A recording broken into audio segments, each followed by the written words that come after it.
భారతదేశం అనేక దేవాలయాలకు నిలయంగా ఉంది.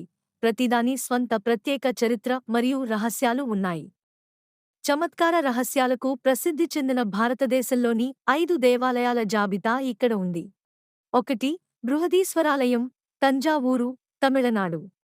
2. కైలాస దేవాలయం, ఎల్లోరా గుహలు, మహారాష్ట్ర. 3. పద్మనాభస్వామి ఆలయం, తిరువనంతపురం, కేరళ. 4. జగన్నాథ దేవాలయం, పూరి, ఒడిశా. 5. కాల భైరవ దేవాలయం, వారణాసి, ఉత్తరప్రదేశ్. తిరువుడయార్ కోవిల్ అని కూడా పిలువబడే బృహదీశ్వర దేవాలయం భారతదేశంలోని తమిళనాడులోని తంజావూరు నగరంలో గంభీరంగా ఉంది. శివునికి అంకితం చేయబడిన ఈ విస్మయం కలిగించే హిందూ దేవాలయం ద్రావిడ వాస్తుశిల్పం యొక్క అద్భుతమైన కళాఖండం. రాజరాజ చోళ ఐ చేత నియమించబడిన ఇది 1003 మరియు 1010 ఏడీ మధ్య నిర్మించబడింది మరియు ఇది గ్రేట్ లివింగ్ చోళ దేవాలయాలు అని పిలువబడే యునెస్కో ప్రపంచ వారసత్వ ప్రదేశంలో ఒక ప్రముఖ భాగం. ఆలయ నిర్మాణ వైభవం దాని ఎత్తైన విమానంలో వెంటనే స్పష్టంగా కనిపిస్తుంది. ఇది దాదాపు 216 అడుగుల 66 మీటర్లు ఆ కట్టుకునే ఎత్తుకు చేరుకుంది. ఇది దేశంలోని ఎత్తైన ఆలయ గోపురాలలో ఒకటిగా నిలిచింది. ప్రధానంగా గ్రానైట్తో రూపొందించబడిన ఈ ఆలయం చోళ హస్తకళాకారుల అసాధారణ నైపుణ్యం మరియు కళాత్మకతను ప్రదర్శిస్తూ క్లిష్టమైన శిల్పాలు మరియు కుడ్య చిత్రాలతో అలంకరించబడి ఉంది. బృహదీశ్వర దేవాలయం చుట్టూ ఉన్న చమత్కార రహస్యాలలో ఒకటి దాని ప్రధాన గోపురానికి సంబంధించిన ఏకైక దృగ్విషయం. రోజులోని నిర్దిష్ట సమయాల్లో గోపురం యొక్క నీడ ఎప్పుడూ నేలపై పడదని, ఆలయ ఆకర్షణకు ఒక సమస్యాత్మకమైన అంశాన్ని జోడిస్తుందని చెబుతారు. ఆలయ నడిబొడ్డున బృహదీశ్వరుడు అని పిలువబడే శివుని ప్రాతినిధ్యమైన భారీ లింగం ఉన్న గర్భగుడి ఉంది. ఆలయ గోడలు హిందూ పురాణాల వర్ణనలు, చోళుల కాలంలో రోజువారీ జీవితంలోని దృశ్యాలు మరియు చోళ రాజవంశం యొక్క గొప్పతనాన్ని కలిగి ఉంటాయి.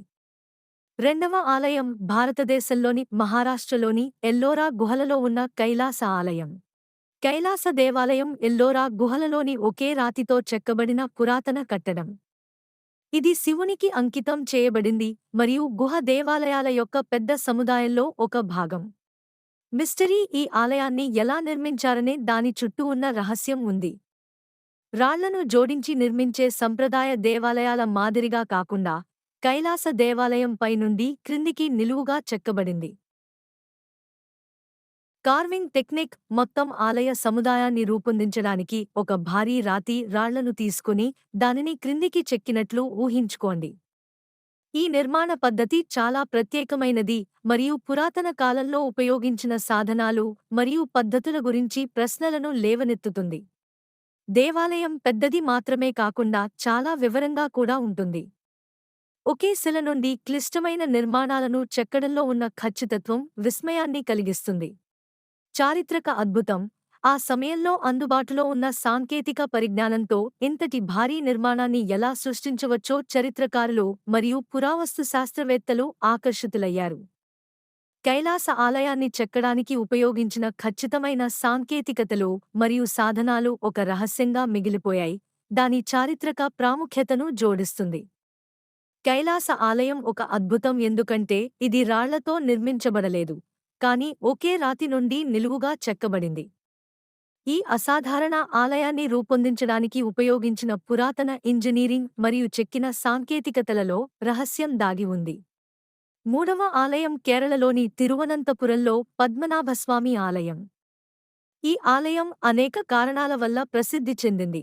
వాటిలో ఒకటి దాని భూగర్భ సొరంగాల చుట్టూ ఉన్న రహస్యం. ట్రెజర్స్ ఆలయ సముదాయం క్రింద ఉన్న ఖజానాల శ్రేణి కనుగొనబడినప్పుడు పద్మనాభస్వామి ఆలయం విస్తృత దృష్టిని ఆకర్షించింది.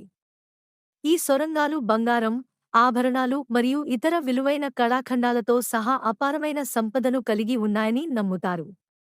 అనేక వాల్ట్లు ఉన్నాయని, ఏ నుండి జీ వరకు అక్షరాలు ఉన్నాయని, కొన్ని తెరవబడినప్పటికీ మరికొన్ని సీలు వేయబడి ఉన్నాయని చెప్పారు. ప్రధాన దైవం పద్మనాభస్వామి అనంత శయన భంగిమలో శాశ్వతమైన నిద్ర పాముపై కనిపిస్తాడు. విగ్రహాన్ని భారీ మొత్తంలో బంగారంతో అలంకరించారు. ఆలయం కేరళ యొక్క సాంస్కృతిక మరియు మతపరమైన వారసత్వంలో అంతర్భాగం, దాని వాస్తుశిల్పం మరియు ఆచారాలు ఈ ప్రాంతం యొక్క చారిత్రక ప్రాముఖ్యతను ప్రతిబింబిస్తాయి. వాల్ట్లలో, ముఖ్యంగా వాల్ట్ బి, అపారమైన సంపదను కలిగి ఉందని నమ్ముతారు. ఏదేమైనా, ఆలయం మరియు దాని సంపద నియంత్రణ మరియు నిర్వహణపై చట్టపరమైన వివాదాలు మరియు చర్చలలో చిక్కుకుంది. ఈ ఖజానాల ప్రారంభోత్సవం ఒక చారిత్రాత్మక సంఘటన మరియు పరిరక్షణ, భద్రత మరియు కనుగొన్న వాటి సాంస్కృతిక ప్రాముఖ్యత గురించి చర్చలకు దారితీసింది. సంపదతో పాటు పద్మనాభస్వామి దేవాలయం సాంప్రదాయ ఆచారాలు మరియు ఆచారాలకు ఖచ్చితంగా కట్టుబడి ఉంటుంది. ఈ ఆలయం దాని చారిత్రక మరియు సాంస్కృతిక ప్రాముఖ్యత కోసం మాత్రమే కాకుండా దాని భూగర్భ సొరంగాల చుట్టూ ఉన్న సమస్యాత్మక ప్రకాశం కోసం కూడా యాత్రికులను మరియు పర్యాటకులను ఆకర్షిస్తుంది. ఆ ఆలయం ఒడిశాలోని పూరీలో ఉన్న జగన్నాథ ఆలయం. మిస్టరీ, సుదర్శన చక్రం యొక్క అసాధారణ దిశ. జగన్నాథ దేవాలయం శ్రీకృష్ణుని రూపమైన జగన్నాథునికి అంకితం చేయబడిన ఒక ముఖ్యమైన హిందూ దేవాలయం. ఈ ఆలయానికి సంబంధించిన రహస్యాలలో ఒకటి సుదర్శన చక్రం చుట్టూ తిరుగుతుంది. ఇది విష్ణువు యొక్క ఆయుధం మరియు ఆలయంలోని ప్రముఖ చిహ్నం. ప్రసిద్ధ నమ్మకం ప్రకారం ఆలయం పైన ఉన్న సుదర్శన చక్రం ఎల్లప్పుడూ ప్రబలమైన సముద్రపు గాలికి వ్యతిరేక దిశలో ఉంటుంది. ఈ దృగ్విషయం భక్తులను, సందర్శకులను అబ్బురపరుస్తుంది. సుదర్శన చక్రం అనేది అజ్ఞానాన్ని తొలగించి సద్గురువులను రక్షించే దైవిక శక్తిని సూచించే పవిత్ర చిహ్నం. ఇది గాలికి వ్యతిరేకంగా మారుతుంది అనే భావన అద్భుతంగా పరిగణించబడుతుంది మరియు తరచుగా దైవిక సంకేతంగా ఉదహరించబడుతుంది. ఈ ప్రాంతంలో గాలి నమూనాల కారణంగా ఇది సహజమైన సంఘటన అని కొందరు వాదించగా, మరికొందరు దీనిని ఆలయం యొక్క ఆధ్యాత్మిక మరియు రహస్యమైన అంశంగా చూస్తారు, దాని ఆధ్యాత్మికత మరియు ఆకర్షణను జోడిస్తుంది. జగన్నాథ దేవాలయం దాని గొప్ప సాంస్కృతిక మరియు మతపరమైన ప్రాముఖ్యతపై ఆసక్తి ఉన్నవారికి తీర్థయాత్ర మరియు ఉత్సుకత యొక్క ప్రదేశంగా కొనసాగుతుంది.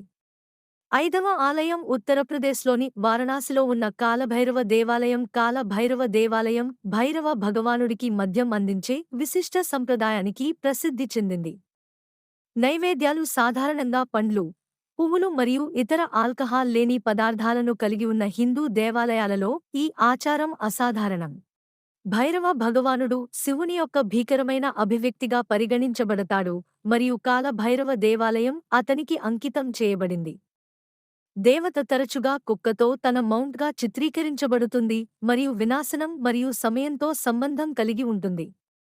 సమర్పించడం అనేది ఒకరి అహం మరియు కోరికలను దేవుడికి లొంగదీయడానికి ప్రతీక అని భక్తులు నమ్ముతారు. ఇది నిర్భయత్వం మరియు ప్రాపంచిక అనుబంధాల నుండి విముక్తి కోసం దీవెనలు కోరే మార్గంగా పరిగణించబడుతుంది. ఆలయ వాతావరణం ఉత్సాహంగా ఉంటుంది, ముఖ్యంగా పండుగలు మరియు ప్రత్యేక సందర్భాలలో భక్తులు ఈ విశిష్ట ఆచారంలో పాల్గొంటారు. మద్యం నైవేద్యాన్ని దైవానుగ్రహంతో స్వీకరిస్తారని నమ్ముతారు. సందర్శకులు మరియు భక్తులు తరచుగా మద్యం బాటిళ్లను ప్రసాదంగా తీసుకువస్తారు మరియు పూజారి ఈ నైవేద్యాలతో కర్మలు చేస్తారు. ఈ ఆచారాల సమయంలో వాతావరణం ఆధ్యాత్మికంగా మరియు పండుగగా ఉంటుంది. హిందూ దేవాలయాలలోని విలక్షణమైన ఆచారాలతో పోలిస్తే ఈ అభ్యాసం అసాధారణమైనదిగా అనిపించినప్పటికీ, ఇది హిందూమతం యొక్క విస్తారమైన వస్తువుల్లోని వివిధ ప్రాంతాలు మరియు విభాగాలలోని ఆచారాలు మరియు సంప్రదాయాలలోని వైవిధ్యాన్ని ప్రతిబింబిస్తుంది. కాల భైరవ దేవాలయం యొక్క విలక్షణమైన సంప్రదాయం వారణాసి యొక్క గొప్ప సాంస్కృతిక మరియు మతపరమైన ప్రకృతి దృశ్యాలను అన్వేషించే వారికి ఆసక్తిని కలిగిస్తుంది.